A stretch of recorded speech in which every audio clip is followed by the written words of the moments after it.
Bem-vindos ao programa Moçambique Real, o Distrito no seu ecrã. Programa semanal produzido e realizado neste canal e tem por objetivo mostrar as reais atividades desenvolvidas nos distritos do nosso território nacional.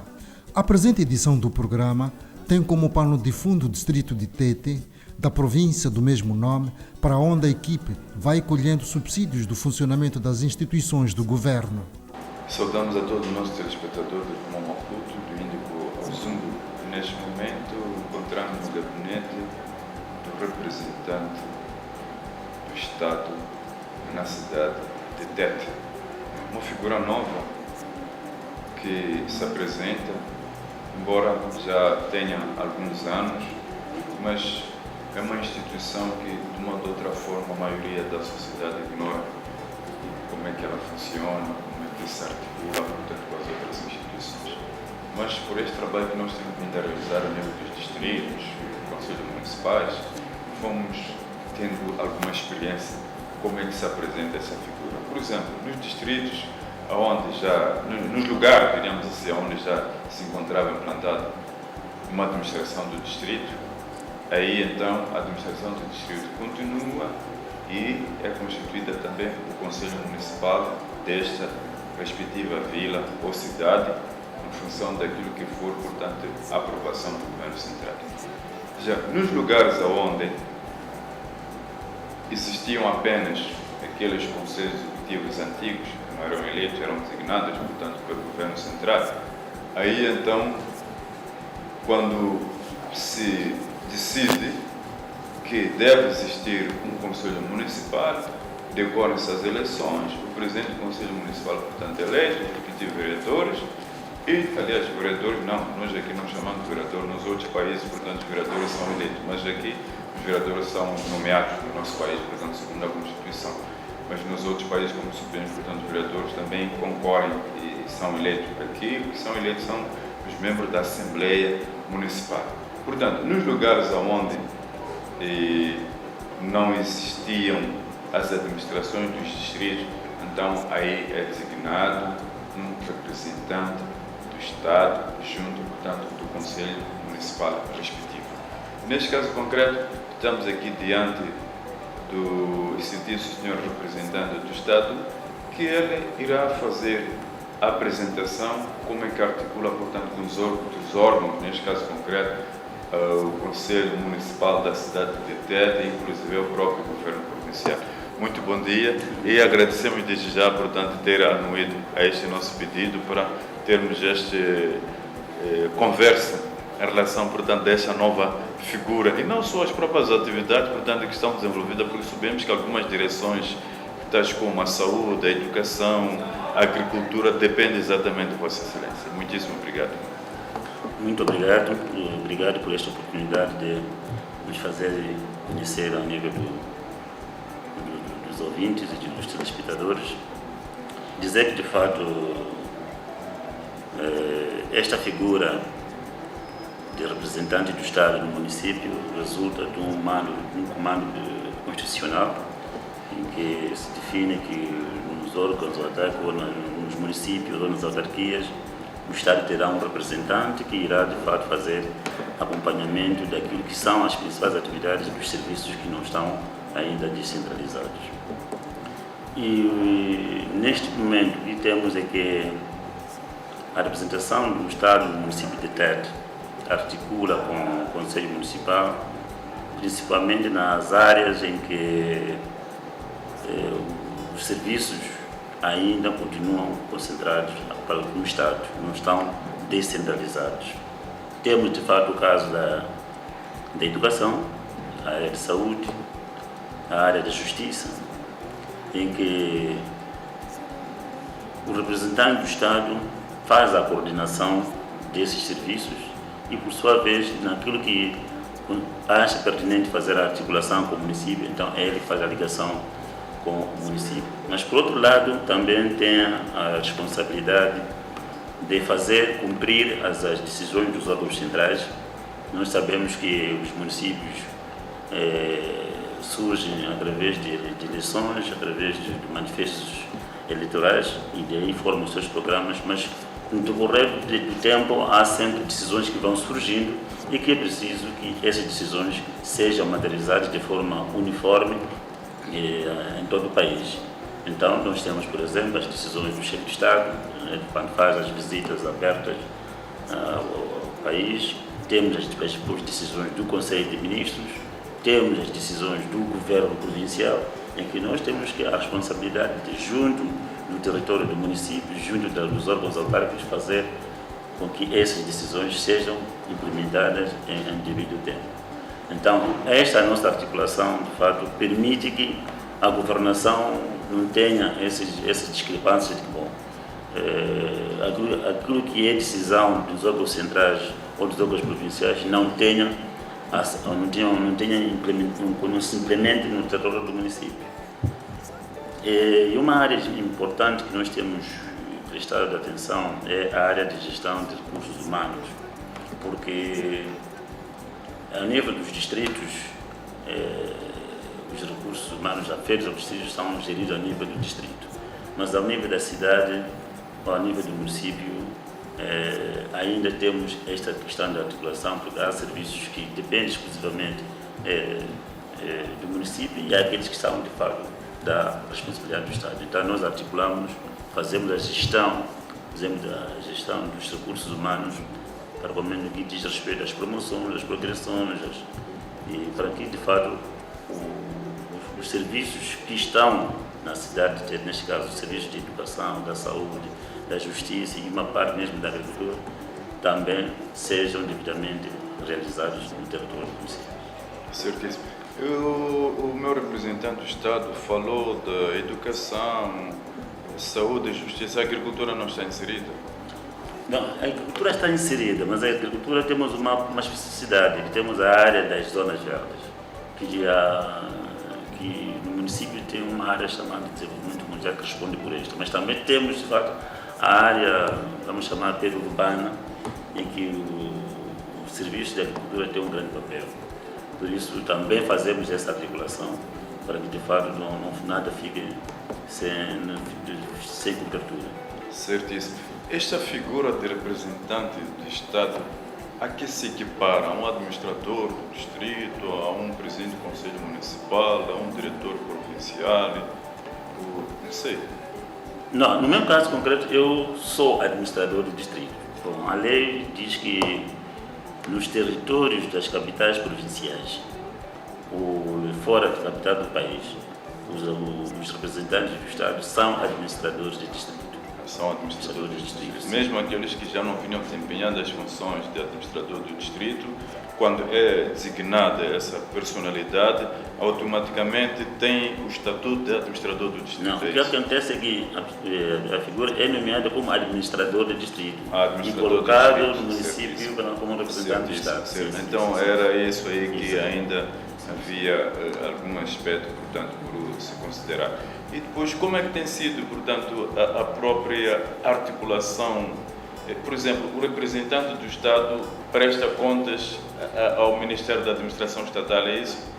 Como é que funciona? O representante do Estado, como administrador de distrito, presta contas ao governo provincial. Certo. Sim, governo provincial. E, por sua vez, pode prestar alguma informação em caso de solicitação ao Ministério da Administração Estatal, mas a subordinação é ao governador da província. Certíssimo. Portanto, além dessas direções que nós já vimos, qual é a outra estrutura que este representante, esta figura, se apoia? Bom, que tenha de suporte? Este é um assunto que ainda está por regulamentação, mas por necessidade de trabalho, nós geralmente temos um órgão que chamamos de a representação do Estado. Eu sou representante, então eu tenho uma representação do Estado que é constituída pelos diretores, por exemplo, de educação, da saúde, da justiça, do comandante da polícia da cidade.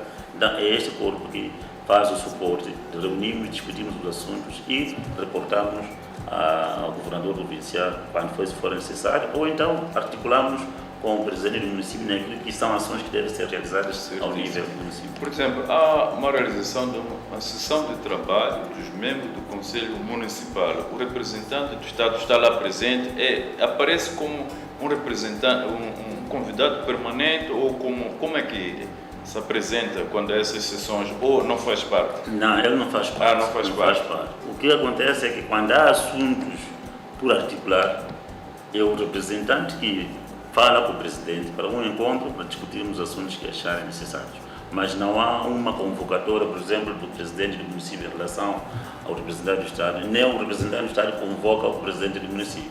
Mas é uma articulação, vamos chamar, de bons cavalheiros. Sim, há um assunto, temos a trabalhar este assunto, quando podemos nos encontrar, vamos encontrar nos sítios X, os assuntos são estes. Se achamos que, de fato, bom, para nós dois não vai ser suficiente, cada um pode levar a sua equipe para podermos fazer a discussão do assunto e chegamos a uma conclusão. Certíssimo. Essa figura é acessível, portanto, o cidadão pode se dirigir para apresentar uma preocupação?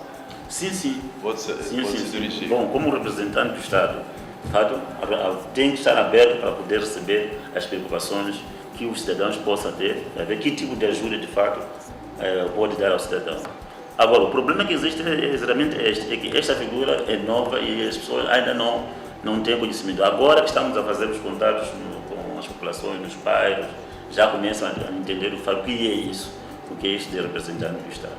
Certíssimo. Quais são outros aspectos que o meu administrador aqui, na posição de representante do Estado, acha ser pertinente revelar à sociedade moçambicana? Porque com certeza que ao trabalharem no dia a dia foi-se apercebendo que há alguns aspectos que devem ser transmitidos, portanto, à própria sociedade, para poder entender que nós existimos representando o Estado nos municípios. Eu acho que a questão principal tem que ser a própria nossa atividade junto da população, fazermos explicar o que existe, por que foi criada esta instituição e, de fato, quais são as facilidades de haver esse contato. Por isso, o primeiro passo pela divulgação da própria legislação. Muitas vezes, como nós temos leis, as leis ficam conosco e as pessoas não conhecem. Então, a gente tem que divulgar o que é isto de representação do Estado, quais são os mecanismos de funcionamento e criar, de fato, essas condições para que a população, aqueles que desejam ter conosco, possam aparecer a qualquer momento, porque nós, de fato, existimos para servir essa população. Certíssimo, Sr. Representante do Estado, muito obrigado. O nosso tempo já terminou e muitas felicidades nessa nova função e, sobretudo, bom trabalho para que muito rapidamente possamos combater a pobreza absoluta. E vimos que, de facto, aqui em Tete há bastante trabalho e ficamos impressionados quando soubemos que já foram criados 49 mil postos de trabalho. Isso é extremamente positivo, mas do trabalho, não do emprego, porque infelizmente muitos de nós, nossos concidadãos, procuram emprego, não o trabalho.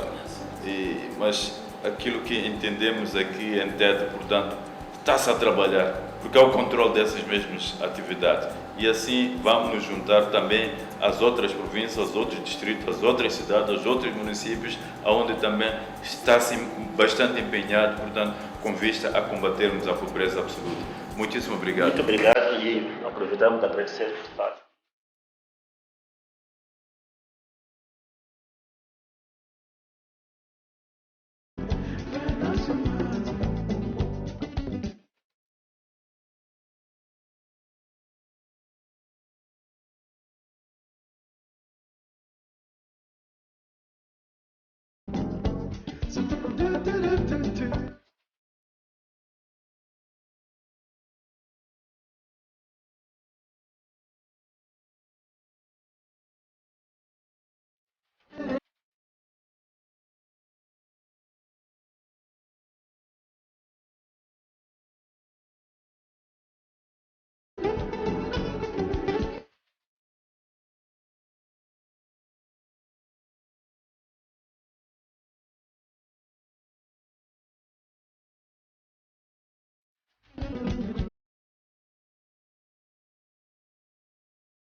O crescimento laboral que se registra no distrito de Tete é impulsionado pela velocidade de investimentos que chegam àquele ponto do país. É Moçambique Real, o distrito no seu ecrã, e está ainda a trabalhar, portanto, na cidade de Tete, e desta vez encontramos com o delegado do Ministério do Trabalho, designação comum, diretor provincial do trabalho. Penso que é uma figura subejamente conhecida, já exerceu as funções de diretor nacional adjunto de trabalho, e creemos que, dada a experiência que tem e na sequência, portanto, de grandes empreendimentos que estão tendo lugar aqui em Tete, foi por isso que a nossa ministra decidiu destacá-lo, portanto, um homem com muita experiência. E havemos de ouvir dele se tem havido conflitos laborais a nível desses grandes empreendimentos, dessas grandes empresas que estão tendo espaço aqui. Sr. Diretor, muito obrigado por ter aceito essa nossa conversa muito rápido, muito breve, e não deixaríamos de fazê-lo porque sabemos que é um homem com muita experiência a nível, portanto, nacional em matéria do trabalho.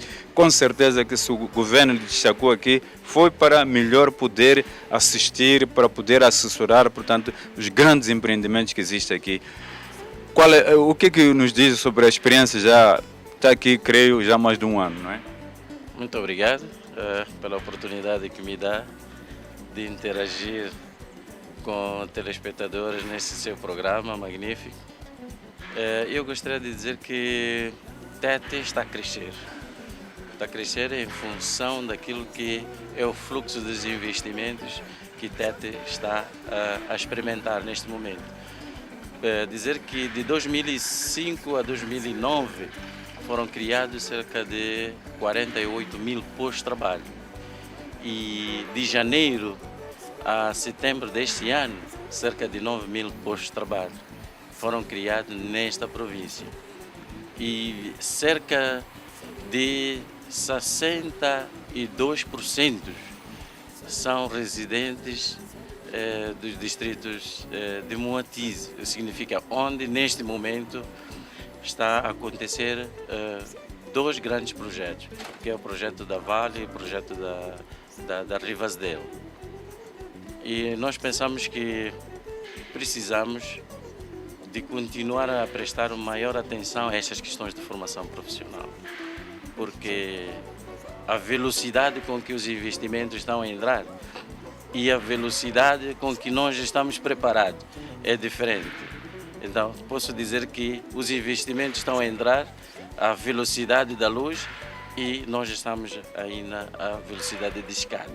Por isso, precisamos, para que não haja conflito amanhã, precisamos de nivelar, em que temos que continuar a pugnar por ações de formação profissional.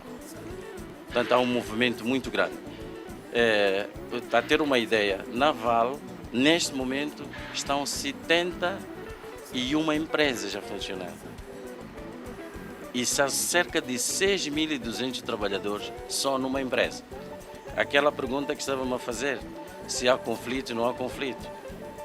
Nós dissemos que quanto maior o número de trabalhadores, cada trabalhador tem o seu caráter, tem o seu temperamento, o empregador tem o seu caráter, tem o seu temperamento. E há momentos que às vezes é de tensão entre essas duas partes. Mas estamos a trabalhar, estamos a mediar os conflitos laborais e neste momento já remetemos ao tribunal cerca de 170 e tal aqueles conflitos que não foram de consenso. No número de 450 conflitos e temos dois que estamos a fazer o acompanhamento. Para dizer que neste momento, e lançamos ontem a campanha sobre o diálogo social e cultura de trabalho. O objetivo geral é que a campanha tem que contribuir para o aumento da produção e produtividade. Essa é a grande mensagem que nós temos, que tem que haver aumento da produção e aumento da produtividade. Nós temos duas forças. Uma força que a preocupação é ter cada vez mais o lucro, né? Maximizar o lucro, e enquanto que a outra parte também é ter um maior poder aquisitivo, que são os trabalhadores, aumentar o seu poder de compra. Então são duas forças que se confrontam, mas dentro daquilo que são as regras razoáveis de convivência, através de diálogo, podem encontrar consenso. É preciso que as empresas e os trabalhadores tenham um diálogo permanente, uma comunicação eficiente, transparência na gestão dos recursos humanos e penso que é mais ou menos essa. Mas esse recrutamento, portanto, já me falou que 62% até inclusive são pessoas que habitam em Moatize. Isso é excelente porque assim minimiza a situação habitacional. Portanto, e aqueles que são das outras províncias, como é que se resolve a questão habitacional? Porque por aquilo que sabemos, portanto, Tete sempre tem problemas sérios de habitação. Penso que neste momento, como teve a oportunidade de viajar, há muita construção e as pessoas já viram esta oportunidade da área de imobiliário. Há muitas construções, só para ter uma ideia, neste momento estão sendo construídos 4 hotéis. Portanto, esse vai servir para os trabalhadores, assim como para turistas que vêm à província de Tete. Qual a metodologia que se usa para o recrutamento de trabalhadores para essas mesmas empresas? Primeiro, fizemos o levantamento local. Aquelas pessoas que vivem no sítio onde os empreendimentos vão ser erguidos. Fizemos esse levantamento e fomos alargando o raio. Portanto, começamos Moatize, cidade de Tete, depois fomos aos outros distritos. Portanto, a prioridade na contratação sempre tem que ser direcionada àquelas pessoas, para que as pessoas sintam que eles fazem parte do projeto.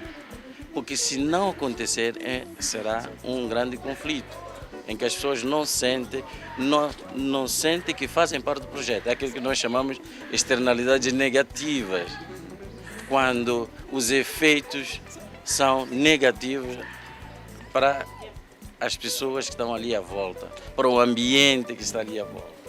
Então, o método que nós usamos,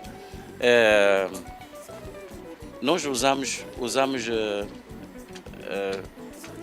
a rádio, solicitamos as pessoas. Solicitamos aquelas pessoas que já estão inscritas. Mas é um método que usamos, mas não é muito necessário, porque as pessoas já sabem que Tete está para resolver os problemas do país em termos de emprego. E nós estamos preparados para isso, em que resolvemos problemas de Tete, né? Mas resolvemos também os problemas do país. Todo moçambicano tem direito de trabalhar onde quiser aqui no nosso país. Sr. Diretor, qual a mensagem que deixa então? Estamos já na reta final dos nossos questionamentos. Qual a mensagem que deixa para o povo moçambicano e em particular desta região de Tete? Bom, a mensagem que eu deixo é que nós temos que continuar a trabalhar. Tete está a crescer, mas precisa de pessoas que trabalham. Essa é a grande mensagem. Evitar absentismo, porque isso não nos leva ao desenvolvimento, ao crescimento. Temos que trabalhar. E essa mensagem é a grande mensagem, a cultura de trabalho. Nós pensarmos que nós temos que trabalhar, não de vir outras pessoas para fazer crescer esta província, senão só nós os moçambicanos. Autoestima. Não há. Outras pessoas trazem conhecimento para transmitir a nós. E nós é que temos que trabalhar. Então, trabalhar, consequentemente, a transferência da tecnologia, a transferência do conhecimento, tudo. Sim, evidentemente.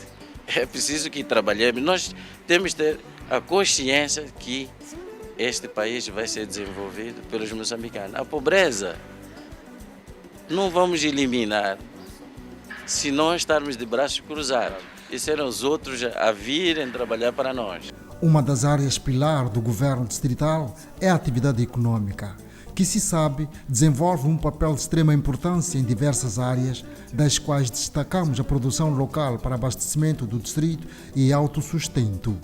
O Vale de Nhartanda e a Bacia do Zambeze fazem, entre outras, cintura verde da cidade de Tete na produção de víveres. Quando se fala de Tete, nós sabemos que há Caorabassa, a companhia agora do Vale, né, que explora o carvão mineral e outros grandes empreendimentos ligados, portanto, aos recursos minerais.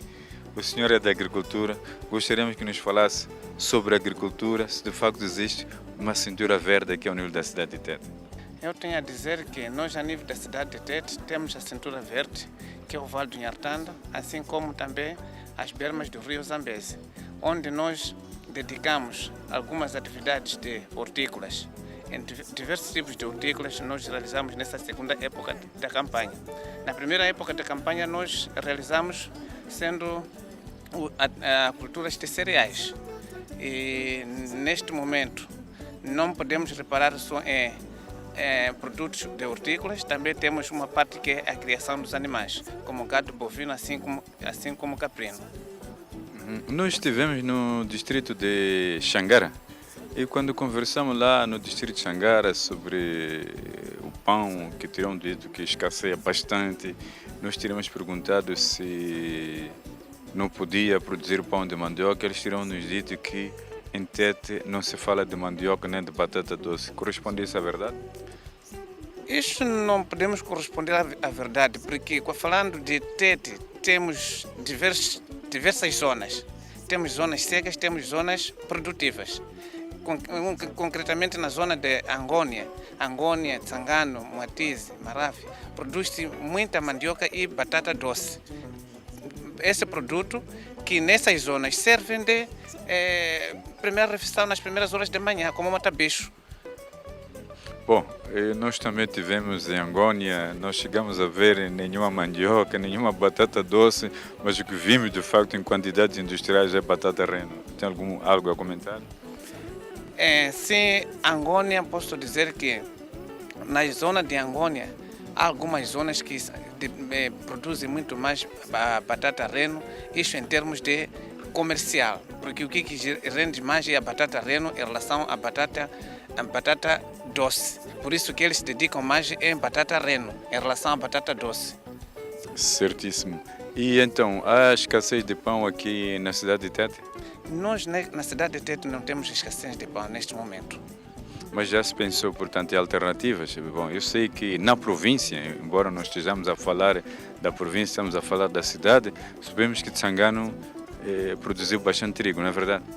Sim, produziu bastante trigo e esse trigo, o objetivo fundamental é de vermos se reduzimos a escassez de pão a nível do país. Certíssimo. Só que sabe o que aconteceu, Sr. Diretor? Não posso neste momento. Infelizmente o trigo foi vendido para o Malawi. É muito triste, não é? Foi vendido para o Malawi por um preço de banana, como se costuma dizer. E infelizmente o próprio povo, portanto, de Tsangano, do Longo, que vendeu o trigo para Malawi, ultimamente eles se dirigem para lá para comprar o pão e vir vender um Longo. Quero comentar por que isso acontece? Não posso precisar neste momento porque eu não vivo lá, vivo na cidade de Tete, por isso é um pouco difícil comentar. Tá certo. Bom, isso era uma conversa apenas como um cidadão moçambicano, porque de facto a situação que nós vimos ao longo, eu volto a repetir, é um cenário muito triste, não é? Que todo o pão que se vende lá, portanto eu diria que 75% é comprado no Malawi e depois quando nos consta que produziu-se bastante trigo em Tsangano e esse mesmo trigo foi vendido no Malawi, isso entristece-nos. Portanto, entregamos a matéria-prima e depois mandam-nos em produto acabado e aí o preço é extremamente elevado, né? Portanto, caro empresário moçambicano, penso que tem que ser mais agressivo, não é? Para permitir com que os malawianos não tomem a dianteira, porque afinal de contas, quando os moçambicanos despertaram, segundo o que nos contaram, aperceberam-se que o trigo até tinha sido vendido por um preço muitíssimo baixo. Bom, o camponês quando produz, logo de imediato quer ter aquilo que pretende alcançar, que é aquilo que são as suas necessidades básicas. Portanto, ele quer ter dinheiro para comprar aquilo que necessita.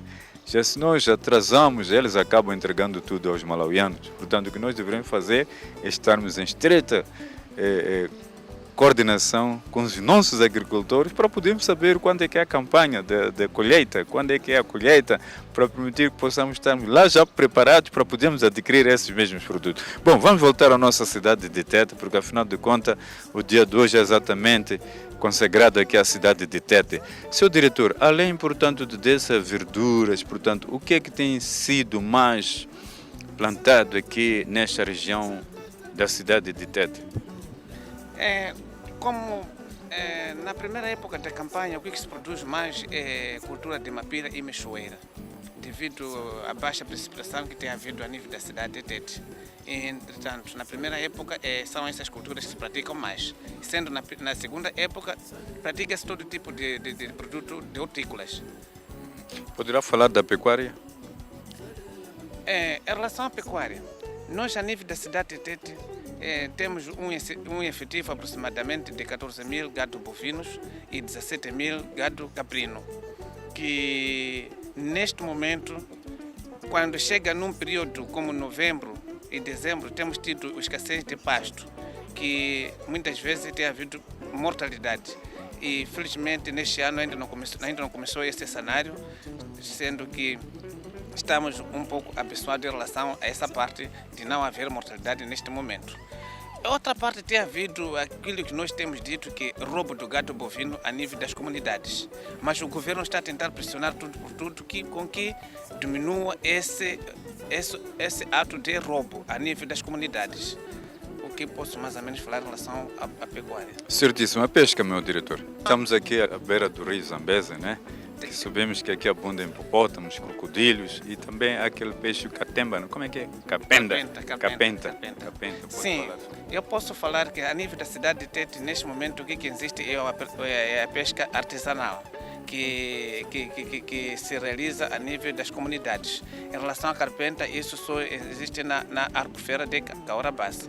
E em relação a essa pesca artesanal, temos algumas associações que praticam essa atividade no nosso rio Zambeze, principalmente no bairro Matundo, bairro Mpadue, assim como o bairro Degue, onde temos nossos pescadores artesanais. Certíssimo. E, seu diretor, outro aspecto importante que acha que é de interesse para que a sociedade moçambicana conheça sobre os aspectos, portanto, que ocorrem aqui na cidade de Tete, na área do senhor, na qualidade, portanto, do diretor desse mesmo setor?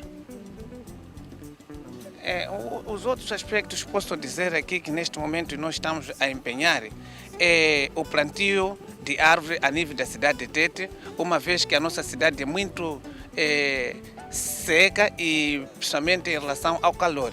Por isso nós estamos a intensificar, quer dizer, mobilizar os nossos residentes a nível da cidade de Tete que façam o plantio de árvores, pelo menos que cada família tenha duas árvores no seu quintal, para nós vermos se podemos aliviar do calor que ele faz sentir a nível da cidade de Tete.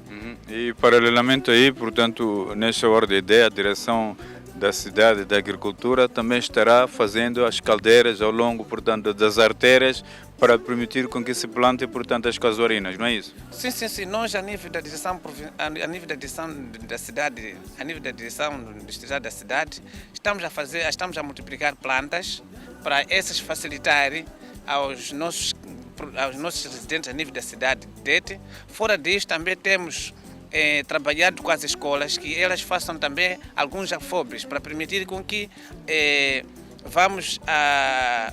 posso dizer que cumprir com aquela orientação de Sua Excelência Presidente da República, um aluno, uma planta. A razão pela qual que também mobilizamos que a nível das escolas estejam a fazer os viveiros florestais, assim como frutícolas. Certíssimo. Meu diretor, já terminamos o nosso programa, não sei se tem alguma mensagem especial para transmitir aos nossos telespectadores que estão acompanhando, portanto, este programa Moçambique Real, do Distrito no seu ecrã, que neste preciso momento, portanto, está fazendo uma reportagem em relação à cidade de Tete. Não tenho muito comentários a dar, simplesmente eu agradeço a vossa presença aqui a nível da cidade de Tete e convido que apareça mais vezes, porque, afinal de contas, nós temos muitas atividades que nós temos feito a nível da cidade de Tete, não são elas reportadas e ninguém sabe o que estamos a fazer a nível de Tete, e aproveitamos com a presença do Miramar, pelo menos vamos fazer, vamos quer dizer, mostrar daquilo que nós temos feito a nível da cidade de Tete. Muito obrigado. Muito obrigado. Quanto à saúde no distrito de Tete, Moçambique Real dialogou com a responsável do setor da saúde da cidade.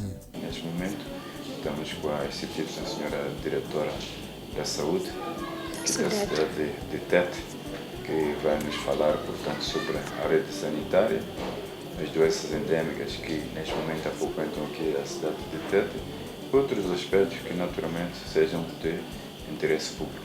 Bom dia, senhora diretora. Bom dia.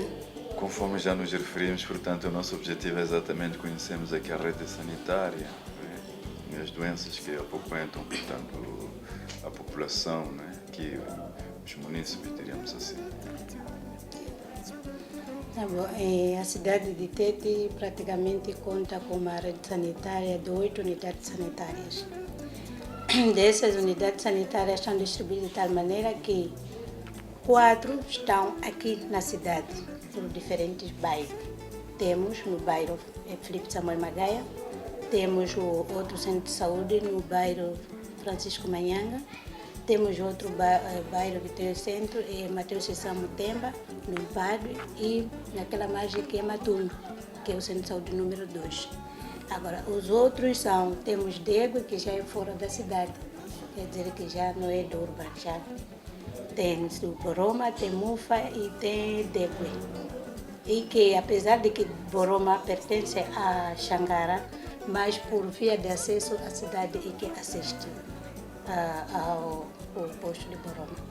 Certíssimo. Sim. E quais são as doenças endêmicas que afetam neste momento? Mais bem, o que mais o número que mais frequente nas unidades sanitárias nesses centros, principalmente a primeira causa é a malária, o segundo são as diarreias, depois tem outras sequentes que praticamente dependendo da sintomatologia que aparece, fazemos um estudo para fazer um diagnóstico ou preventivo, depois já de confirmado que chegamos a o que é o diagnóstico definitivo. Certíssimo. E a cidade de Tete conta com quantos médicos? A cidade de Tete conta com 4 médicos, mas que esses não todos estão na clínica.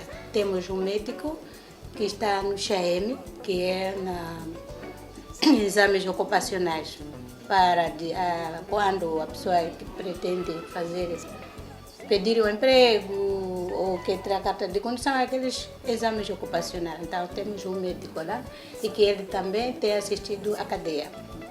E por centros somos 3. Um está no centro de saúde número 3, outro no centro de saúde número 4 e eu que faço a dupla função na parte de diretoria da direção e também faço as consultas nos centros. E a nível assim da cadeia, quais são as doenças que mais têm apoquentado, portanto? Na cadeia, praticamente, o que mais tem aparecido são as diarreias, malária, a tuberculose, que quase muitos dos casos que temos, que quase todos, o centro mais perto, que é onde de referência é o centro de saúde número 1, e quase muitos desses são os que vêm da cadeia. Certíssimo. E a problemática do HIV-Sida, como é que tem sido encarado aqui em Tete? Esse é um problema que praticamente dia a dia estamos já vivendo com o crescimento da província. E o movimento já está a ser um pouco mais maior, mas em relação ao que é a incidência, o que é a prevalência, na província de Tete como tal, nós tivemos a prevalência do ano passado, não é? Que se mediu foi de 13%. Mas a tendência é diminuir naquilo que nós estamos a fazer os testes, dependendo dos resultados. A prevalência, a tendência é de diminuir tanto os ITS como o próprio HIV.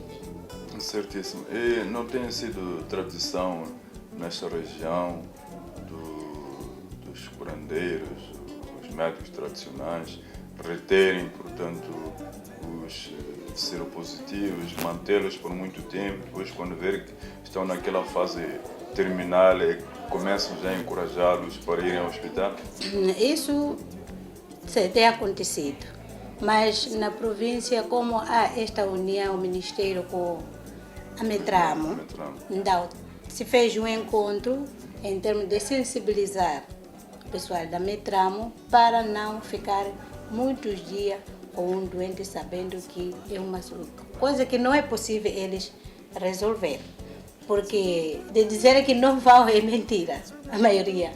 Primeiro vão para lá, nos curandeiros, depois é que vem para as unidades sanitárias, já como segundo passo daquilo que se é uma coisa normal, vai se resolver. Agora, quando a pessoa adoece, de primeiro nunca se imagina que é uma coisa natural, sempre pensa que é feitiço, então a tendência primeiro é ir procurar se é alguém ou o que, depois daí é que já vão para as unidades sanitárias. Enquanto isso, o seu estado está agravando. Está agravando, e principalmente nós vimos isso nos casos de tuberculose, porque ele vem, o utente vai na unidade sanitária, está com tosse, damos a primeira linha do antibiótico, de não logo no primeiro dia chegar a um diagnóstico, se manda você de análise backup, raio-x, que como no centro nós não temos, ele tem que ir para o hospital provincial, onde se faz o raio-x. Então, praticamente, eles veem como dias que está à espera. Então, naquilo, quando termina aquele ciclo, são de 7 dias dos antibióticos, e vê que continua praticamente, já vai procurar no curandeiro, para ver se conjuga para melhorar. Nunca se imagina que é o início de tuberculose. E quando chega lá também, faz os seus tratamentos na parte da Metramo. Então, praticamente já começa chega aquela fase mesmo, já está estênico, não tem força para andar, já está desidratado às vezes, e às vezes já está com um quadro comprometido. E quando chega já à unidade sanitária, a única solução é internar. Diz que o hospital não mata, né? Sim, chega lá já chegou quase óbito, né? Fica lá, já é para se internar, já não é um caso que podemos tratar ambulatório. Então praticamente já vai se internar e aí já fica mês, 2 meses que praticamente. E muitos dos casos às vezes tem acontecido já é dupla com infecção, o HIV e a tuberculose.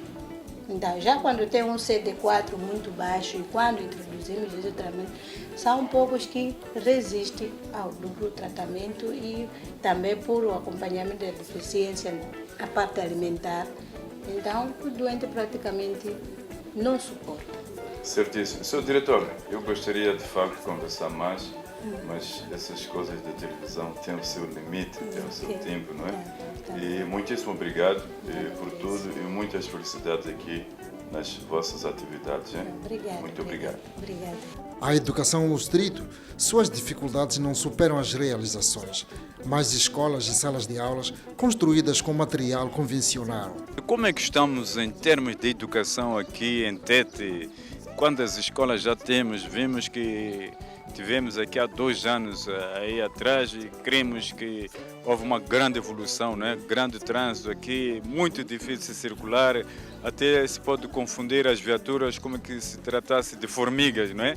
Mas muita viatura mesmo. Exatamente, esse movimento evolutivo também, portanto, se fez esperar a nível da educação aqui na cidade. Também evoluímos grandemente.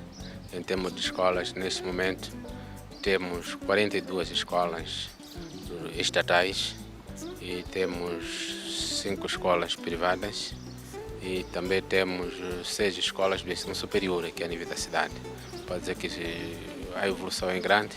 Se for passear por todo o canto aqui da cidade, portanto, pelo menos vai encontrar uma escola. Certíssimo. Portanto, esse é um universo de quantos educandos?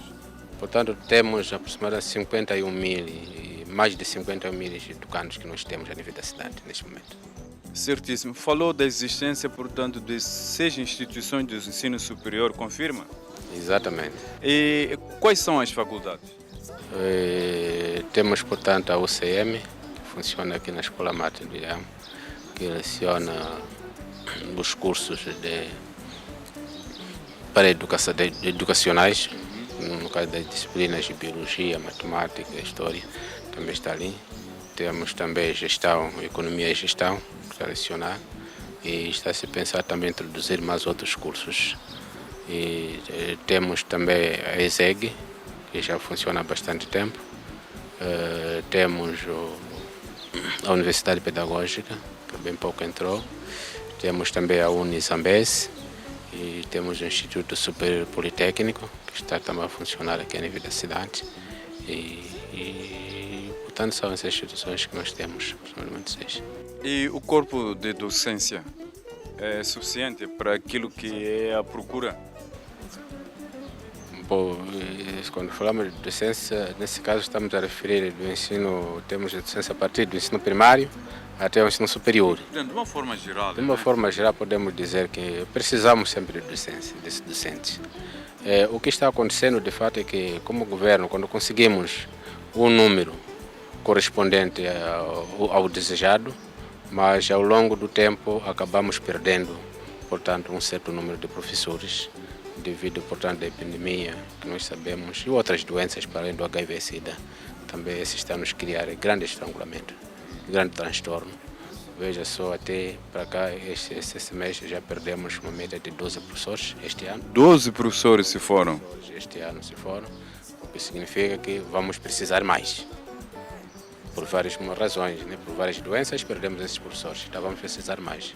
Assim como no ensino superior, no ensino secundário e no ensino superior, também precisamos de professores, tendo em conta que são universidades que estão a emergir agora e precisam de um corpo qualificado, então para tal é necessário, de fato, que recrutem mais docentes.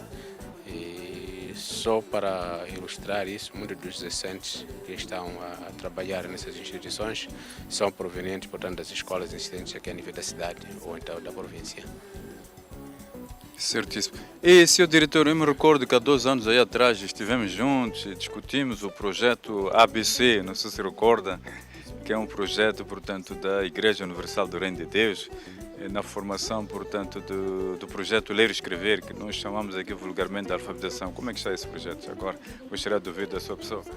Bom, esse projeto está a corresponder. Numa primeira fase arrancou com muita força, a dada altura enfrentou algumas dificuldades, mas foram questões de articulação e coordenação. Mas acabamos acertando e hoje, da informação que eu tenho, é que um pouco prontos, há ainda alguns entretantos, mas os esforços estão sendo feitos para que o projeto ainda prossiga. Então, este projeto pode ainda continuar com o apoio de Vossa Excelência? Com a máxima certeza, porque a alfabetização e a educação de adulto, nós sabemos, é uma das componentes que garante, portanto, o combate à pobreza absoluta. Se queremos desenvolver, então temos que eliminar o analfabetismo. Consequentemente, toda instituição que nos abra a mão e diga, olha, queremos fazer isso na área de educação, é bem-vinda e nós estamos sempre dispostos a trabalhar e cooperar com essa instituição. No caso da Igreja Universal, é o nosso parceiro direto e nós estamos sempre prontos para trabalharmos. Muito obrigado. Assim sendo, damos por terminado o nosso programa Moçambique Real, o Distrito no seu ecrã.